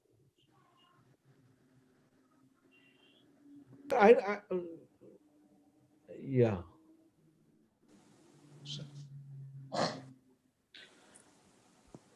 While she looks, I want to ask Mr. Pagar a question. Okay. Mr. Pagar, the schedule on unfair labor practices was added to Industrial Disputes Act sometime in 1982, was never notified. Yes. Now, Maharashtra was the only state which adopted in the MRTU and Pulp Act. What do you think is likely to happen? I doubt they will notify even now. What to notify? The second schedule, ULP schedule. No, sir. As it was in the ID Act, it was there, but it was not being brought into the force. Yes. Now it has been brought to the labor code. So there will be, if this code come into existence with this unfair labor practices schedule, there will be two acts will have the two schedules. No, I understand, but I doubt the central government will change what is happening today, because it can Central government. But state law requires to be, that provision is required to be repealed. Then the provision can be repealed also. No, I'm not saying, repealing the provision. It means, sir. If I'm not saying Maharashtra will repeal MRTU Pulp Act, I'm saying, will the central government enforce second schedule? That is my question. They will enforce it, sir. I think so. Okay. They will enforce it, because since now it has been added. So they will enforce it. In 1982 also, sir. No, sir. But it was added, but it was a different type of the governments were there. Okay. And the other political party involvement was also was there not to bring it. So now this government has been made it mind to implement it. Okay. This is what I think it. Sure. So I think for the benefit of everybody, I think what we will do is we'll consolidate all four and look at how the world is changing. Maybe in the last week or of the December or so, we'll come out with an analysis of all four codes together. We will publish the material well in advance and then kind of look at issues and discuss it briefly. Having said that, sir, the drafting of all four codes could be far better, but Could have been, yes. I mean, there is no reason why they have been brought out in a very, very hurried manner. Because if you're drafting the rules is still going on, it would. The secretary had said that this will probably become effective. The minister has said that these 4 codes will come into effective from 1st of April, uh, 2021. Why was such a great hurry to bring them out? Sure, sir. Sure. I think it was to signal to the world that yes, we are receptive and we will react.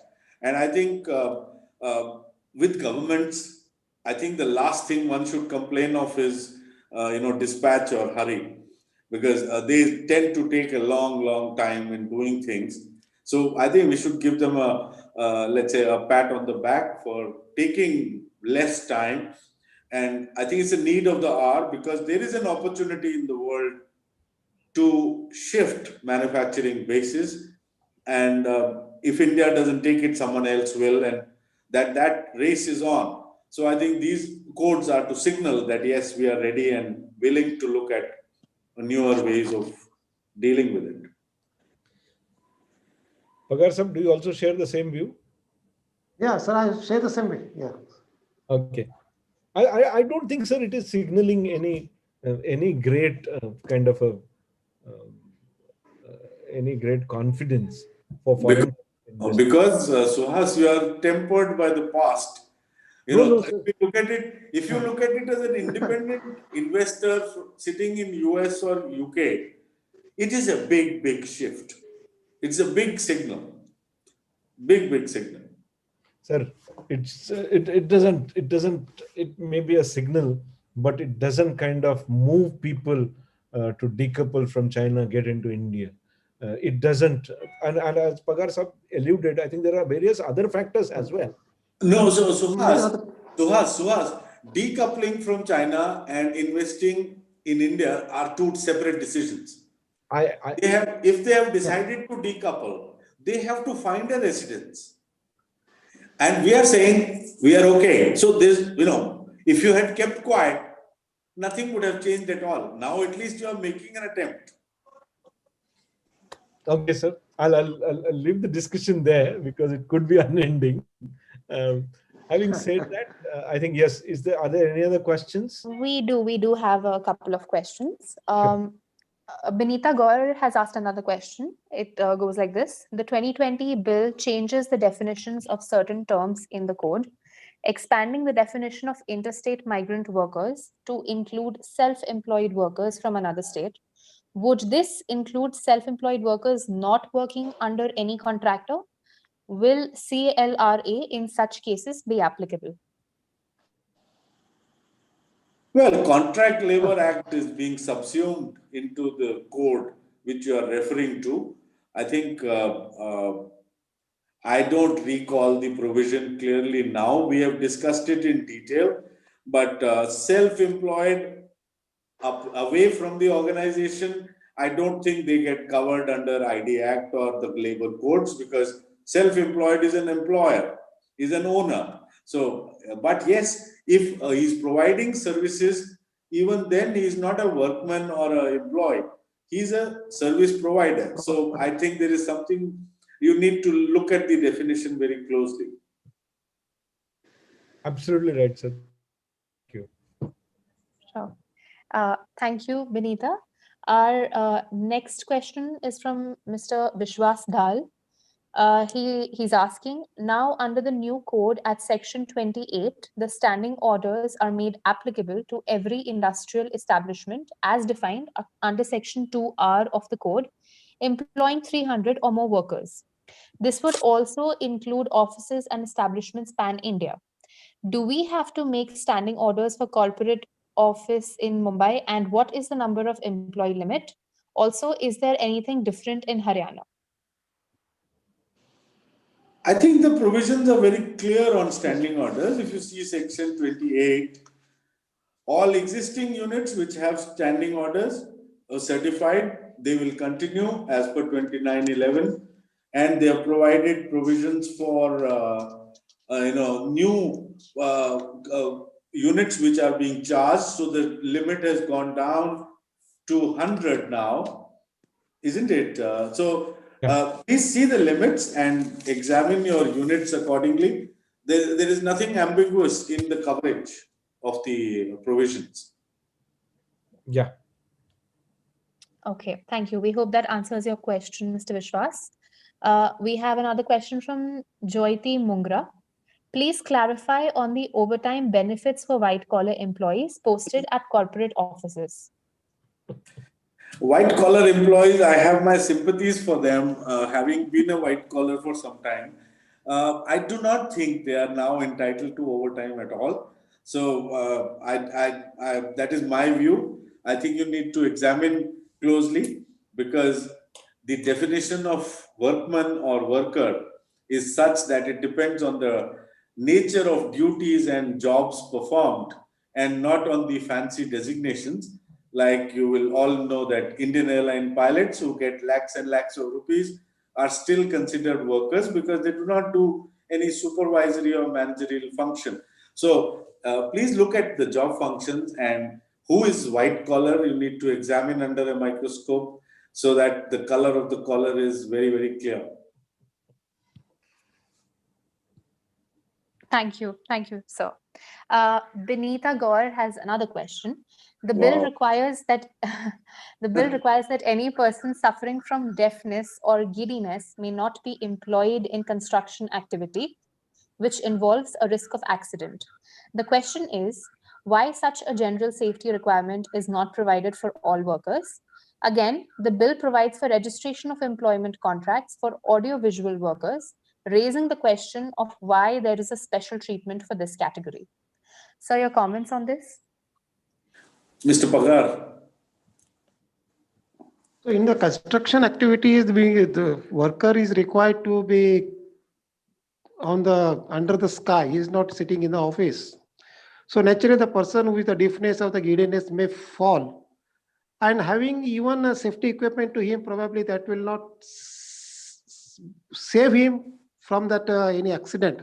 Therefore, the government may have the reasons, after considering the number of aspects related to the safety of such persons, probably this must have been brought into the force under the building construction activities. Number two, what is the second question, Risha? Why these conditions are not existing for office workers? These conditions, because office workers, there is a act. Look here, the person with a disability, Correct, is required to be provided certain equal treatment in the terms of the employment also, to some extent. As in the defense services or in the construction activity, the person's risk of life is more than the risk of the life in the offices and the workshops. Therefore, this even the person with a deafness, even the blind person has required to be recruited in the establishment. Even there are special quotas are for them, for the recruitments. If I may just add, I'm not very clear what Benita is asking, but if the concern is that an employee has walked in and is not fully fit to perform functions, you will be well entitled to refer him to a medical practitioner, get a medical report, and if he's unfit to work in that particular category or job, then he can be asked to proceed on leave. But if the person is deaf and you have employed him as a deaf person, I think decency demands and all humanity demands that all facilities must be provided to the person, so that he can or she can perform her functions properly. And I think we are under a moral and legal duty to, one, take people with disablements in our employment, and two, to look after them and to provide them the facilities to perform to their potential. Even in the IS categories and IS categories, and people with the deafness, persons with the blindness also have been recruited in the IS categories also.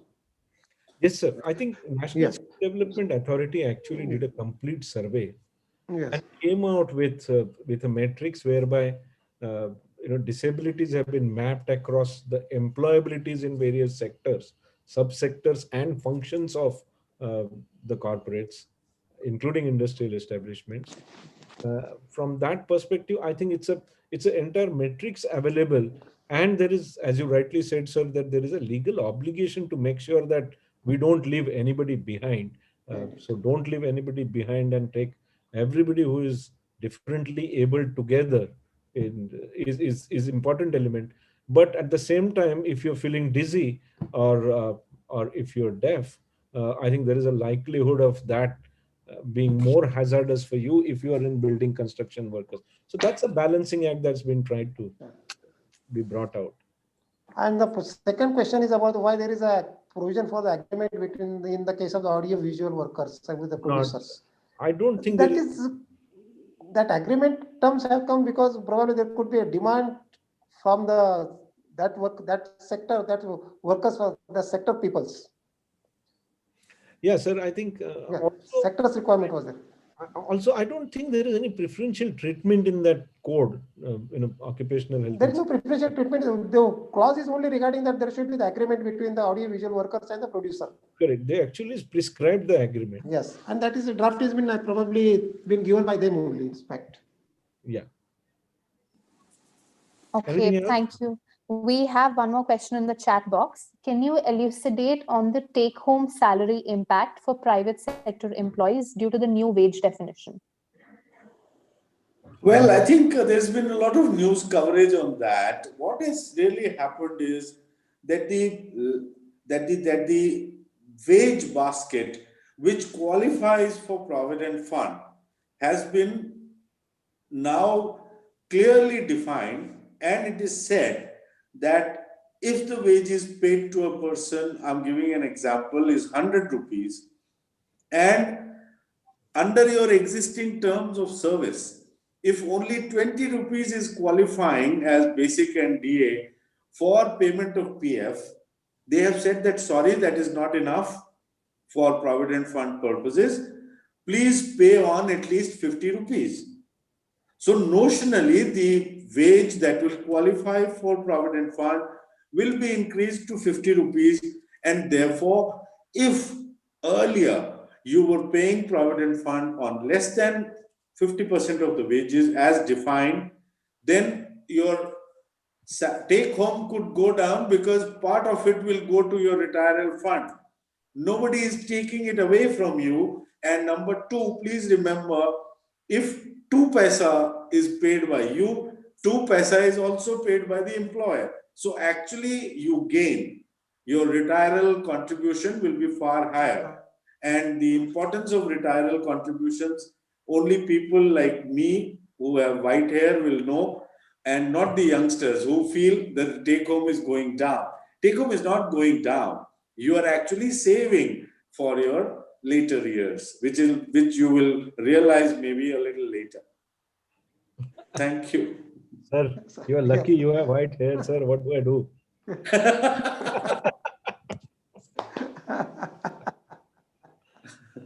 For me, there is even that cover is not available after retirement, sir. Okay, white or no hair. Thank you very much, sir. Thank you, speakers. We have, so Benita has shared a link from Economic Times, which talks about overtime for white collar managerial employees. Unfortunately, it's already 6 o'clock. So if the speakers are okay with it, we can continue this conversation over email with Benita, because she wants us to, she would like for us to review the article and then make comments on it. Okay, fine. So Benita any ji, suggestions? We'll review and come back to you. We'll I think review and back to Benita you. ji, if you read the entire article, I have kind of put in my views there, which also are the views supported by both Mr. Bagga as well as Mr. Paga. Again, define as to who the white collar is. If you read the entire article, you will know I have qualified, and I think thanks to whoever is the reporter, he's actually quoted me there. So actually, that's our view that, and please don't go by what comes in the press. I think that's not the law. Neither is it draft act or the rules. No, nothing is there. Each one will have his own version there. So that's broadly what our views would be on this question, unless you want to add, alter anything, Mr. Bagga or Mr. Paga.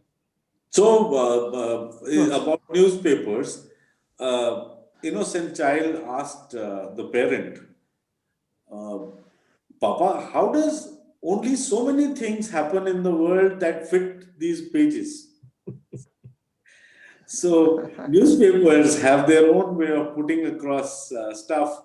So I think we need to read the definitions before taking a decision, and also consult, someone who is aware of the situation in your organization, aware of the job profiles of people, so that they can clearly advise you on the issue. It is not right to go on the basis of newspaper reports, because everyone may have a different view, and two lawyers don't agree either.